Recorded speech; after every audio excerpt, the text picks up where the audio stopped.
Hello viewers, hope you're doing well. Today in this video, I'm going to create a React Vite application. So let's get started. Let me open here the CMD. Let me add here the command. So the command that we have npm create vite @latest, the name of the project and the template React. Let's hit enter. As you can see, our React Vite application created successfully. Now let's go to this directory. After that, let me install here the node packages. So the command that we have npm install.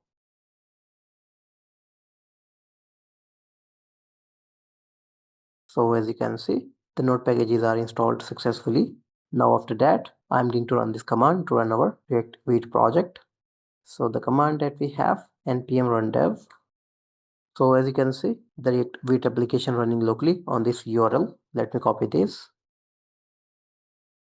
And as you can see, the default page of our newly created React Vite application. Now after that, I'm going to install Stomp.js, Sock.js client packages in our React application. So as you can see, the packages are installed successfully. Let me run the React application again. So that's all enough from my side. Thanks for watching.